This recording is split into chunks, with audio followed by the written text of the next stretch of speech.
शिव पुराण के श्रवण की विधि।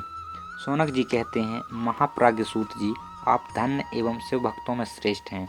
हम पर कृपा कर हमें कल्याणमय शिव पुराण के श्रवण की विधि बताइए, जिससे सभी श्रोताओं को संपूर्ण उत्तम फल की प्राप्ति हो। सूत जी ने कहा, मुने शौनक, तुम्हें संपूर्ण फल की प्राप्ति के लिए मैं शिव पुराण की विधि सविस्तार बताता हूँ। सर्वप्रथम किसी ज्योतिषी को बुलाकर दान से संतुष्ट कर उससे कथा का शुभ मुहूर्त निकलवाना चाहिए और उसकी सूचना का संदेश सभी लोगों तक पहुंचाना चाहिए कि हमारे यहाँ शिव पुराण की कथा होने वाली है। अपने कल्याण की इच्छा रखने वालों को इसे सुनने अवश्य पधारना चाहिए। देश देश में जो भी भगवान शिव के भक्त हों तथा शिव कथा के कीर्तन और श्रवण के उत्सुक हों, उन सभी को आदरपूर्वक बुलाना चाहिए और उनका आदर सत्कार करना चाहिए। शिव पुराण सुनने के लिए मंदिर, तीर्थ, वन प्रांत अथवा घर में ही उत्तम स्थान का निर्माण करना चाहिए। केले के खंभों से सुशोभित कथा मंडप तैयार कराएं। उसे सब और फल पुष्प सुंदर चंदोबे से अलंकृत करना चाहिए। चारों कोनों पर ध्वज लगाकर उसे विभिन्न सामग्री से सुशोभित करें। भगवान शंकर के लिए भक्ति पूर्वक दिव्य आसन का निर्माण करना चाहिए तथा कथावाचक के लिए भी दिव्य आसन का निर्माण करना चाहिए। नियम पूर्वक कथा सुनने वालों के लिए भी सुयोग्य आसन की व्यवस्था करें तथा अन्य लोगों के बैठने की भी व्यवस्था करें।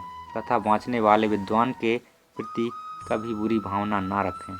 संसार में जन्म तथा गुणों के कारण बहुत से गुरु होते हैं, परंतु उन सब में पुराणों का ज्ञाता ही परम गुरु माना जाता है।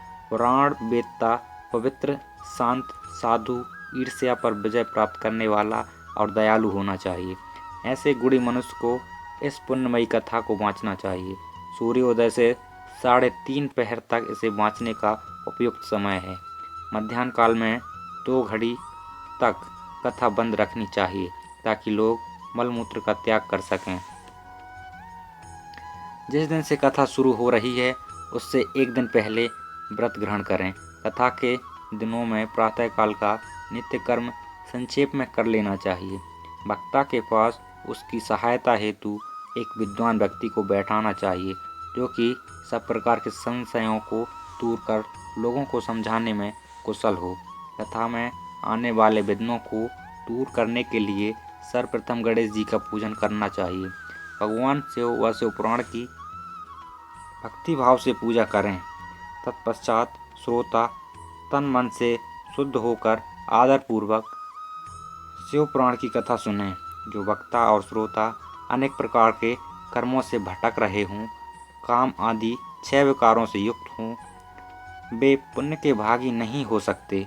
जो मनुष्य अपनी सभी चिंताओं को भूलकर कथा में मन लगाते हैं, उन शुद्ध बुद्धि मनुष्यों को उत्तम फल की प्राप्ति होती है।